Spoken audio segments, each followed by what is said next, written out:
Marcos, capítulo 7, versos 24 ao 30. E levantando-se dali, foi para os territórios de Tiro e de Sidom, e entrando numa casa, queria que ninguém o soubesse, mas não pôde esconder-se. Porque uma mulher cuja filha tinha um espírito imundo, ouvindo falar dele, foi e lançou-se aos seus pés. E a mulher era grega, cirofenícia de nação, e rogava-lhe que expulsasse de sua filha o demônio. Mas Jesus disse-lhe: deixa primeiro saciar os filhos, porque não convém tomar o pão dos filhos e lançá-lo aos cachorrinhos. Ela, porém, respondeu e disse-lhe: sim, Senhor, mas também os cachorrinhos comem debaixo da mesa as migalhas dos filhos. Então ele disse-lhe: por essa palavra vai, o demônio já saiu de tua filha. E indo ela para casa, achou a filha deitada sobre a cama, pois o demônio já tinha saído. Amém. Quando nós falamos sobre o legado de uma geração para uma outra geração, que eu entendo ser a temática principal deste congresso, eu louvo a Deus, me alegro muito com isso, por entender que, de fato, é um tema extremamente importante, especialmente por esse momento da história da igreja. Quando nós analisamos todo o contexto bíblico, nós entendemos que o que Deus transmite a um servo, a um povo, a uma nação, o que essa nação, o que esse servo, o que esse povo recebe, deve ser transmitido de geração em geração. E nós vemos, à luz da Bíblia, como acontecem desastres quando uma geração não transmite devidamente o que recebeu do Senhor para a geração seguinte, a exemplo do que aconteceu com a geração que se levanta após a morte de Josué e daqueles que foram seus contemporâneos. Quem tem o hábito de ler a Bíblia toda sabe que o livro de Juízes é um daqueles livros que causa na gente aquela ira santa, por conta do ciclo vicioso que o povo de Israel ingressa por conta disso. A Bíblia diz que após a morte de Josué e os anciãos que lhe foram contemporâneos, surge uma outra geração que não conhecia o Senhor, e aí você vai ver que eles pecavam e eram oprimidos e começavam a clamar a Deus. Deus levantava um libertador na forma de um juiz e os libertava. Depois que aquele juiz passava, eles entravam no mesmo ciclo, e essa problemática toda tem início por conta disso. Quando falamos de fé, quando falamos de uma vida de fé, nós entendemos que um dos maiores aspectos da fé é a forma prática como ela se revela na vida de quem tem fé. E nesse contexto que nós, como povo de Deus, estamos vivenciando, não precisa ser teólogo para observar que, atualmente, há muita deturpação daquilo que, de fato, é a fé genuína que nós aprendemos com os nossos pais. A gente entende, e eu acho interessante isso, é que uma vida de fé, ela se revela muito no âmbito prático. A gente aprende muito com aquilo que a gente vê, com aquilo que a gente recebe como impacto de quem nos influencia, talvez muito mais do que com os conceitos oriundos das palavras. Deixa eu dar um exemplo claro do porquê dessa minha preocupação. A gente tem visto, e isso talvez como resultado de muita deturpação teológica e de muitos movimentos mais recentes, que muita gente, na forma como quer revelar a sua fé, entende que para obter as bênçãos de Deus, basta absorver o conceito de que eu sou um filho de Deus extremamente privilegiado. Tudo que eu preciso é vir ao culto, estar muito atento à mensagem, e aquelas palavras que alegram ou que satisfazem a minha expectativa, eu tenho que tomar posse e me apropriar delas para que elas aconteçam na minha vida.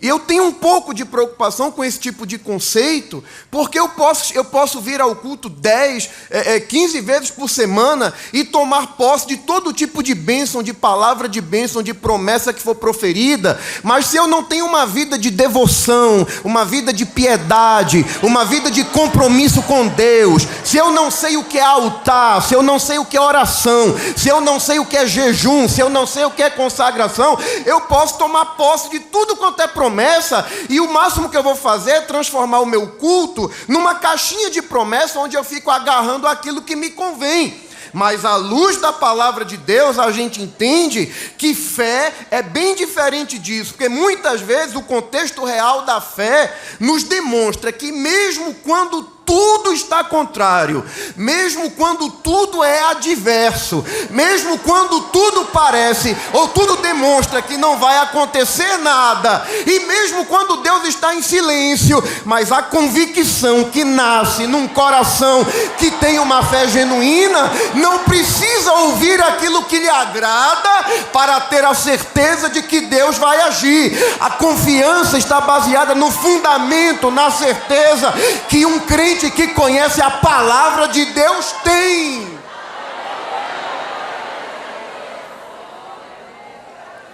Glória a Deus. Fé é prática. E eu entendo no exemplo dessa mulher, talvez um dos maiores exemplos para a nossa geração, o que uma vida de fé, ou que uma fé genuína pode proporcionar em um contexto de incredulidade. Aquela mulher, ela nos ensina a ter uma percepção clara que muitas vezes eu percebo que alguns servos de Deus não possuem. Às vezes a gente observa uma postura um tanto conformista. Por exemplo, eu percebo na vida de alguns cristãos aquele sentimento: não, se for da vontade de Deus, vai acontecer, e não faz nada para que aconteça. E a gente precisa entender, gente, que à luz da Bíblia, existem coisas que estão determinadas por Deus. Né? O que Deus determinou, você orando ou não, vai acontecer. Mas não é tudo que Deus trata por meio de decreto, de coisas que Ele determina. Eu entendo que quando Deus faz uma promessa de que a descendência de Abraão, Isaac e Jacó viria a ser uma grande nação e desenvolveria no Egito, e depois, quando se cumprisse a medida da iniquidade dos cananeus, Deus faria duas coisas: exerceria sua justiça julgando os cananeus e cumpriria sua promessa, exerceria sua fidelidade, cumprindo a promessa, colocando a nação na terra que havia prometido. Isso Deus determinou, isso iria acontecer indubitavelmente. Mas perceba um detalhe interessante: quando Moisés está na presença de Deus, e Deus fala com Moisés dizendo: olha, Moisés, me deixa, porque agora eu vou destruir esse povo, porque eles já estão pecando, já levantaram lá um bezerro de ouro. A ira do Senhor se acendeu, e Deus disse a Moisés o seguinte: deixa que eu destrua esse povo, e de você eu levanto uma grande nação e cumpro a promessa. Para Deus não tinha problema nenhum, porque Deus não depende do tempo, Deus não depende de circunstância. Que Deus disse para Moisés, em outras palavras: eu não tenho nenhum problema, esse povo todo pecou, eu destruo todo mundo, você é descendente de Abraão, você tem filhos, tem família, eu espero o tempo que for preciso para de você surgir, se levantar uma grande nação, e cumpro a promessa, coloco eles na terra. Aí Moisés intercede: não, Senhor, o que é que vão dizer do teu grande nome? Você conhece a história. E Deus atende o que Moisés pediu, mas Deus também fez o que ele queria fazer. Ele não faz da maneira inicial, porque se você olhar direitinho, Deus atende Moisés e não destrói o povo imediatamente. Mas toda aquela geração pecadora caiu no deserto. E a geração seguinte, com exceção de Josué e Caleb, entrou em Canaã. Então, orando, os infiéis caíram pelo deserto, mas a promessa se cumpriu, porque não poderia acontecer outra coisa. Deus determinou, Deus disse que o povo entraria em Canaã. Isso está no âmbito daquilo que Deus determina. Tem coisas que estão determinadas. A igreja, o mundo pode ir de mal a pior. Pode aparecer alguém enfermo na fé, dizendo que a igreja não tem amor, que isso não existe. Isso é mentira. Dizer que a igreja não tem amor é insinuar que Jesus é mentiroso. Porque Jesus disse: eu edificarei a minha igreja e as portas do inferno não prevalecerão contra ela. Por conta da apostasia, muita gente pode deixar a fé, pode sair, mas orando ou não, jejuando ou não, a igreja vai subir, o céu vai se abrir, Jesus vai voltar, porque isso está determinado. Mas é tudo que está determinado? Não. E normalmente o que está determinado está no âmbito da coletividade. Então quando você vê Deus, o que o Senhor determinou, assim se efetuará, de fato vai se efetuar. Mas existem coisas que Deus só faz se eu e você orarmos. Tem coisas que Deus só vai fazer se eu e você nos movermos. E gente, isso aqui é elementar. Quando os discípulos pediram para Jesus ensiná-los a orar, e Jesus começa a apresentar os conceitos, ou os elementos que compõem a oração. Jesus ensina o seguinte: olha, na oração de vocês tem que ter o seguinte: Pai nosso que está no céu, santificado seja o teu nome, venha o teu reino, preste atenção, seja feita a tua vontade, assim na terra como... Sabe o que é que Jesus está dizendo ali? Que nós devemos orar pedindo a Deus o seguinte, em outras palavras: olha Deus, assim como aí no céu não tem perigo de dar errado, porque os anjos executam a tua vontade do jeito que tu quer, eu estou orando para que aquilo que tu desejas, para que aquilo que tu queres aconteça aqui na terra também. Ou seja, não é cruzar os braços e achando, não, se Deus quiser vai acontecer. Não, querido, tem coisa que só vai acontecer se a gente romper essa barreira de incredulidade, colocar o joelho no chão e dizer: Jesus, venha cá, mude esse quadro, entra na causa. E aí você vai ver a mão grande de Jeová, oh glória, começar a reverter muitos quadros adversos.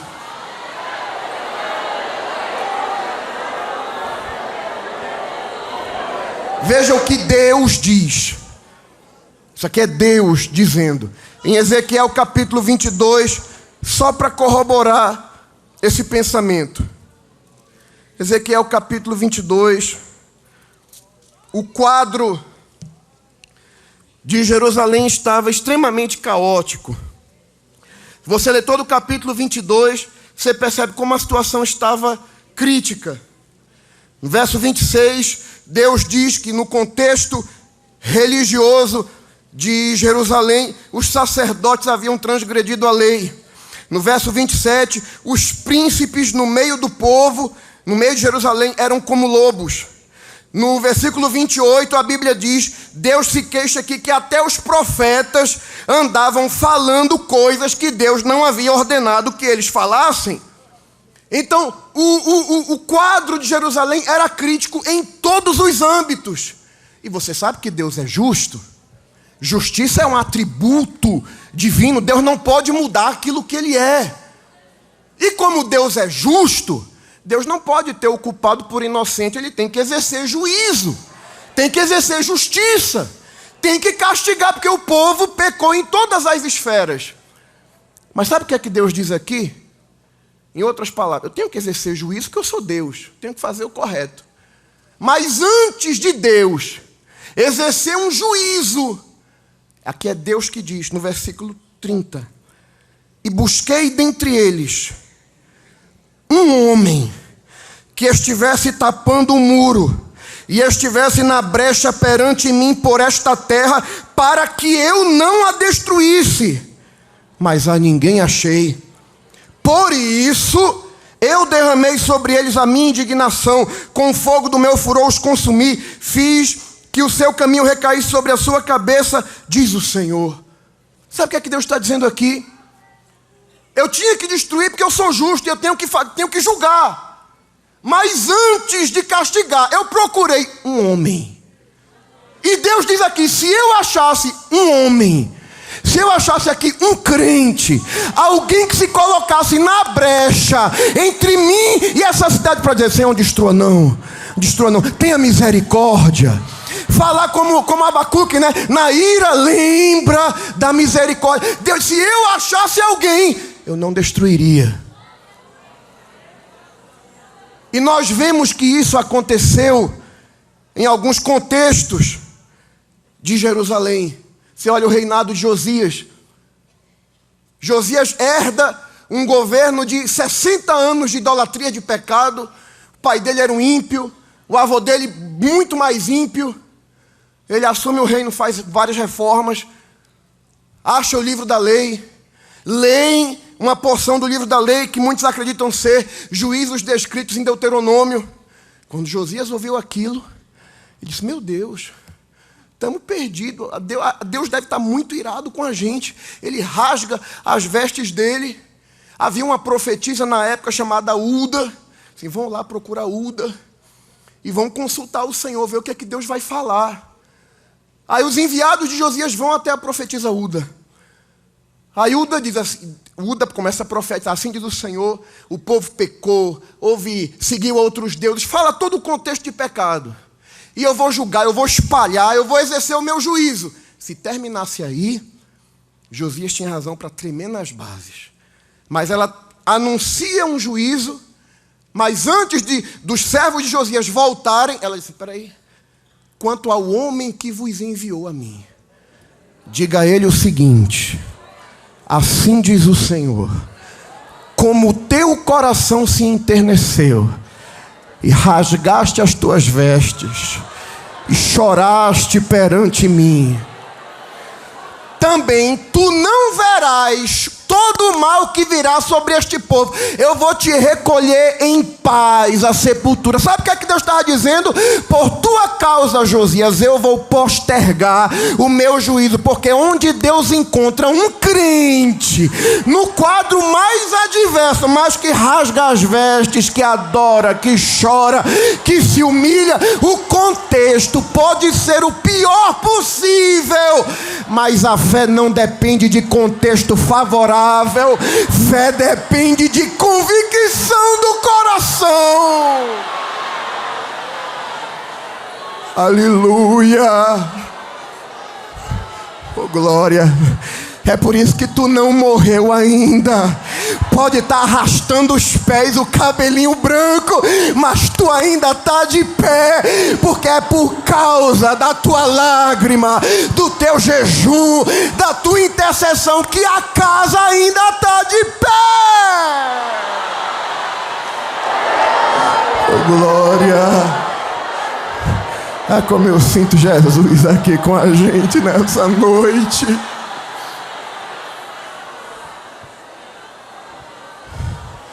Aí eu olho para o contexto de Marcos, porque Mateus detalha a experiência dessa mulher cirofenícia com muito mais elementos. Mas por que eu li em Marcos?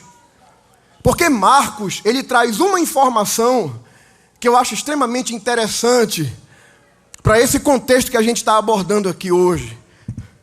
Marcos diz que Jesus se retirou para os territórios de Tiro e de Sidom, e ele entrou numa casa, e ele não queria que ninguém soubesse que ele estava ali. Jesus foi para os territórios de Tiro e de Sidom para se esconder. Se você ler o capítulo 15 de Mateus, que também descreve esse acontecimento, você vai perceber que o contexto do capítulo 15 é bem conturbado no ministério de Jesus. Os religiosos já estavam sendo bastante contundentes e Jesus já tinha alguns debates meio acirrados com a classe sacerdotal, já estava caminhando para a parte final do seu ministério. Então, muitos estudiosos defendem que Jesus saiu dali. Já tinha ocorrido alguns embates com os religiosos, Jesus debate com eles e expõe A inversão de valores dos religiosos que valorizavam mais a tradição, anulando assim o mandamento, e isso deixa os religiosos já planejando espias para tentar prejudicar Jesus. Então Jesus propositalmente vai para a parte norte da Galileia, que fazia a fronteira com os territórios, com Tiro e Sidom, que eram cidades fenícias. Isso foi estratégico, porque os fenícios eram descendentes dos cananeus, que eram um povo culturalmente inimigos dos judeus. Então Jesus foi para lá, porque sabia, aqui ninguém vai vir me procurar. Alguns argumentam que Jesus também queria preparar os discípulos. Jesus precisava de momentos a sós para preparar os discípulos para o que estava por vir. Como que para reorganizar, para planejar seus próximos passos. E então, tinha a classe religiosa que estava criando problema, e tinha o problema do alvoroço das multidões que sempre iam em busca de Jesus. Então, vou para Tiro e para Sidom, porque lá ninguém vai me seguir, lá eu me escondo, e aqui eu posso meditar, ficar sós, conversar com meus discípulos, planejar meus próximos passos, seja o que for. Jesus queria ficar sozinho. Jesus queria se esconder, porque ele entrou numa casa e não queria que ninguém soubesse. Mas tem uma coisa que Jesus não consegue fazer, é se esconder. Porque foi ele mesmo que disse que quem busca, acha. Uma mulher dessa região fica sabendo que Jesus está ali. E ela está com um problema terrível dentro da sua casa, no seio familiar. Ela vai até Jesus para solucionar um problema que somente ele poderia solucionar. E quando a gente fala de pessoas que foram até Jesus e alcançaram milagres, não é tão difícil alguém, naquele contexto, receber um milagre quando Jesus estava predisposto a fazer. Às vezes você encontra gente na Bíblia que recebeu até o que não pediu. Um leproso chega para Jesus: mestre, se queres podes tornar-me limpo. Jesus poderia ter dito: quero, seja limpo, mas Jesus disse: quero, seja limpo, e tocou. Fez questão de tocar no leproso, porque o problema do leproso não era apenas a lepra.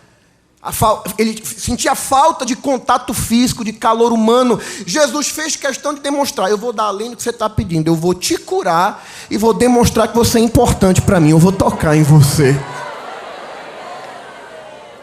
Mas Jesus queria fazer, ele disse: eu quero. Agora você ir em busca de Jesus. E eu olho para o exemplo dessa mulher. Em um momento que Jesus não quer ser visto por ninguém, importunado. Esse é um dos obstáculos que ela enfrenta. Um outro obstáculo, gente, é que ela é cirofenícia, cananeia. E a gente observa no ministério de Jesus que Jesus é extremamente organizado. Jesus tem momento, foi até cantado aqui, Jesus tem hora, tem tempo para fazer tudo. Quando é para ir socorrer Lázaro, ele fica de propósito para chegar lá 4 dias depois que Lázaro tinha morrido, porque esse era o tempo que ele havia determinado. Lá nas bodas de Caná, quando faltou o vinho, Maria tenta lá interceder: olha, acabou o vinho. Ele disse: mulher, que tenho eu contigo? Minha hora não chegou. O tempo de agir, meu momento ainda não chegou. Eu vou agir no tempo. Só que quando a gente olha para isso, para essa verdade, a gente percebe o seguinte: é que aquela mulher era cananeia, era uma mulher gentílica, e o tempo dos gentios ainda não havia chegado. A gente sabe disso, isso é elementar nos evangelhos. O evangelista João diz que ele veio para o que era seu, mas os seus não receberam. Depois que ocorre a rejeição, a morte, a ressurreição de Jesus, é que a porta para os gentios se abre. Então preste atenção, a mulher vai em busca de Jesus. Quando Jesus não quer atender ninguém, ele quer se esconder, ele quer se isolar. Ela vai em busca de Jesus fora do tempo, Porque o momento dela receber, vamos dizer assim, o seu tratamento não era aquele. Naquele momento, o negócio de Jesus era com as ovelhas perdidas da casa de Israel. E a mulher começa a gritar: filho de Davi, tem misericórdia de mim. Os discípulos, provavelmente por entenderem que Jesus queria ficar sozinho e não queria que a sua presença fosse denunciada, ficam preocupados: mestre, despede essa mulher, manda ela embora. Alguns estudiosos argumentam que a gente fala muito da insensibilidade dos discípulos nesse caso, mas há teólogos que argumentam que os discípulos estavam dizendo mais ou menos o seguinte: Senhor, atenda logo ela para ela ir embora logo. E Jesus responde a eles: eu não fui enviado senão as ovelhas perdidas da casa de Israel. Jesus está dizendo: o momento dela ser atendida não é esse. Primeiro ela clama, Jesus não responde nada. Jesus está em silêncio. Jesus está em silêncio, não quer atender ninguém e não é a hora dela. Olha o quadro. Olha o contexto. Jesus está em silêncio. Parece que ele não quer te atender. Parece que não chegou a tua hora ainda. Muita gente que eu conheço, nas primeiras adversidades, teria desistido de tudo. Se eu soubesse que era tão difícil assim, eu vou desistir. Eu vou largar tudo, pastor. Eu estou cantando, estou trabalhando, estou orando, não está acontecendo nada. Eu vou deixar tudo, vou largar as armas, vou parar, não acontece nada. Querida, com muito carinho eu tenho que te dizer, se tu largar tudo, Jesus continua sendo Jesus, Deus continua sendo Deus, Espírito Santo continua sendo Espírito Santo, a igreja continua marchando gloriosa para o céu. Mas nesta noite, teu Jesus te trouxe aqui para dizer: não desiste não, querida, porque eu tenho uma receita para o teu coração. Aleluia. Não era o tempo, não era a hora dela. Quando Jesus diz: eu não fui enviado senão as ovelhas perdidas da casa de Israel, eu gosto de uma versão hispana, acho que é da Bíblia das Américas, que é traduzido da seguinte forma: quando ela escuta isso, Jesus dizendo isso, eu não fui enviado senão as ovelhas perdidas da casa de Israel, ela, em vez de desanimar, ela, em vez de entristecer-se, ela, em vez de querer desistir, ela escuta, porque primeiro Jesus está em silêncio, ela vai clamando, e quando ela escuta, quando Jesus rompe o silêncio, é para dizer o que ela não queria ouvir. Quando ela escuta isso, a versão das Américas diz assim, que ela se chegou ainda mais e se prostrou e adorou. Eu sinto que o que Deus está dizendo para a gente aqui é que quando as circunstâncias te motivarem a deixar tudo, a desistir, Deus está dizendo para nós, nesse momento, faça justamente o contrário. Te aproxima mais, me adora.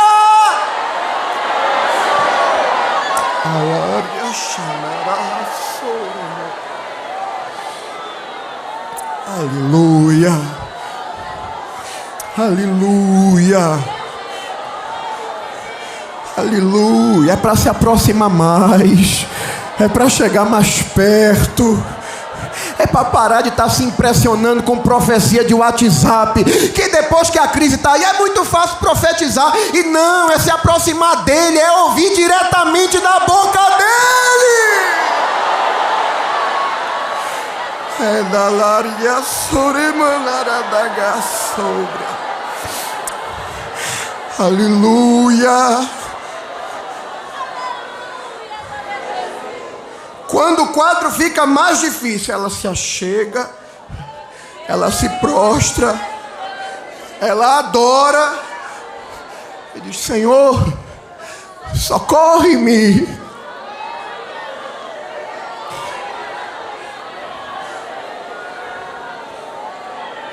Jesus diz: não é bom pegar o pão dos filhos e deitá-lo aos cachorrinhos. Muita gente acha que Jesus foi grosseiro com essa colocação, mas não foi não. Porque os judeus conheciam os povos de origem cananeia como cães. Eles usavam a expressão cães, que era o cão adulto, né? O que anda revirando lixo, esse tipo de coisa. Porque para eles eram imundos. Judeu não comia com gente dessa natureza. Mas no original ali, Jesus chamou ela de cachorrinho, que é o filhote, que é o filhote que habita junto do dono. E ela entende isso. E de certa forma Jesus diz assim: olha, é como que não é a tua hora, não é o teu momento. Se a gente fosse contextualizar na teologia, querida, olha, eu ainda preciso terminar meu ministério, morrer, ressuscitar, e depois o Espírito Santo descer sobre a igreja, 50 dias depois da minha crucificação, para a porta se abrir para você. Você chegou fora do horário, não é o momento de te atender, mas a mulher está insistindo, está prostrada, está adorando, está dizendo: Senhor, me socorre! Eu sei que Jesus tem dia, Jesus tem hora, mas quando alguém chega com uma fé dessas, a impressão que eu tenho é que Jesus olha para aquela mulher como quem diz: eu vou abrir uma exceção, porque eu não estou suportando a tua insistência não. Eu vou te colocar, vou te tirar do final da fila, vou abrir uma exceção. Eita glória! Eu vou abrir uma exceção, vou criar uma circunstância para te abençoar, porque Ele também muda os tempos, as horas. Tem gente que é primeiro e vai ser o último, mas também tem gente que está no final da fila, e Jesus vai dizer: venha para frente, passe para frente, porque eu não posso resistir à tua fé. Eu estou em silêncio, tu está me buscando, eu estou dizendo que não é a tua hora, tu não sai do lugar, tu não deixa de adorar, tu não deixa de se prostrar.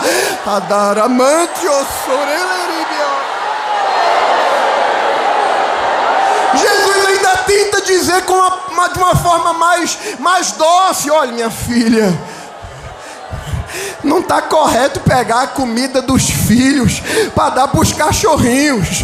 Só que ela diz: eu sei, Senhor, mas eu também sei que os cachorrinhos se alimentam da migalha que cai da mesa dos filhos.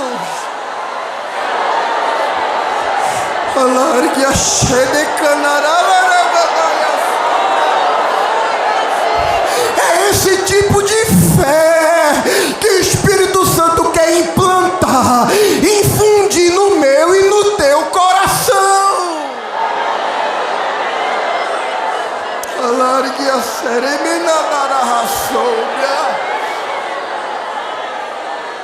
Que o nosso contexto não ajuda a gente a ter fé.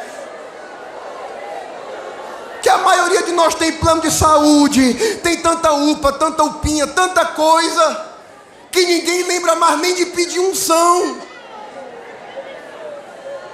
Então está pagando o plano de saúde, pastor, tem que usar.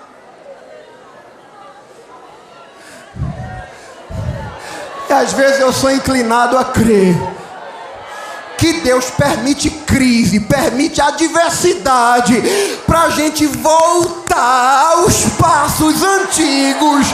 Deus permite que as portas se fechem, oh glória, para nós irmos ao único lugar onde ninguém pode impedir a glória dele se manifestar. Porque podem bloquear a estrada, podem impedir abastecimento, mas quem pode bloquear o céu para que a mão de Deus se estenda a favor da igreja?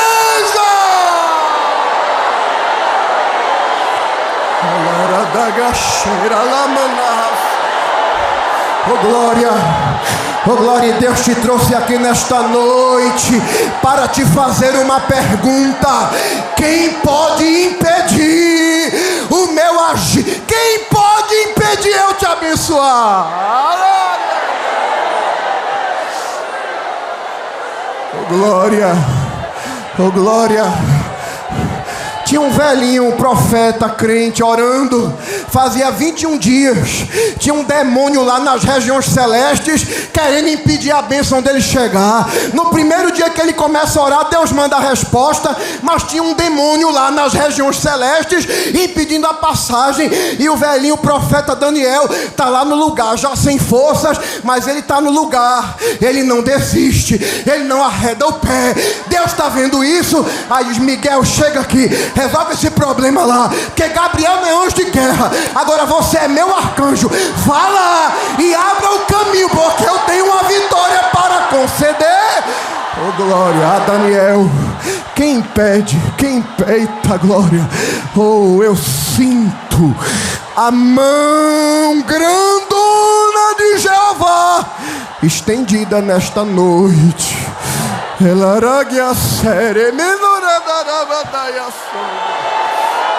Aleluia.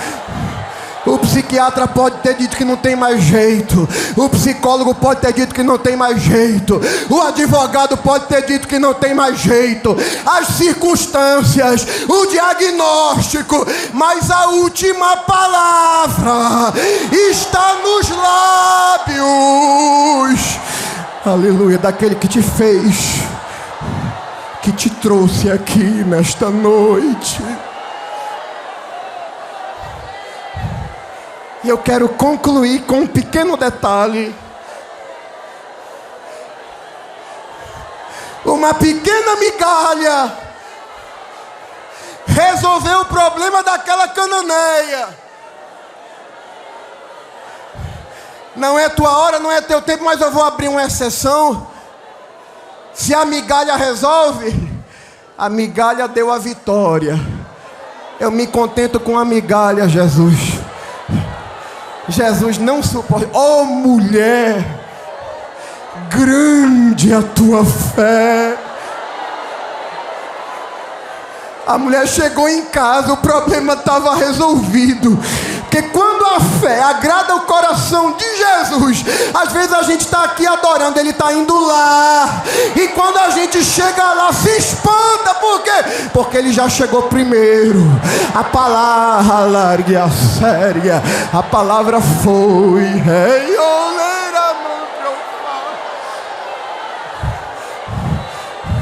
Te alegra nessa noite com uma verdade. É que nessa noite aqui não tem cachorrinha, não tem cirofenícia. Você está aqui como filha. Você está aqui como filha. E filho não come migalha, não. O filho senta na mesa com o pai e participa do... Eita, tem um banquete tão lindo aqui nessa noite e vai continuar nos próximos dias. Pode se servir, viu? Pode se servir. No banquete tem renovo, tem cura divina, tem batismo com o Espírito Santo, tem eita glória, tem salvação lá, viu? Tem libertação, tem reconciliação.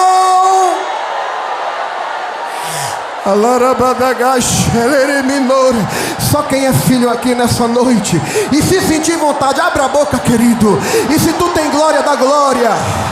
Sabe dizer aleluia? Então vai dizendo aleluia. Tu é batizado com o Espírito Santo, então adore a Ele em línguas espirituais, porque o banquete está servido. E quem é, eita glória, quem é filho, pode se banquetear. Oh glória, oh glória, vá se servindo. Tem cerimônia não, pode se servindo. Tu é filho, tu é filha, filha.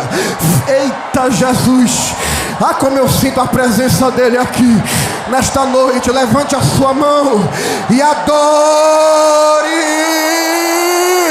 ao Jesus que te comprou com preço de sangue. Diz: tu tem comunhão comigo. O caminho da intimidade está aberto.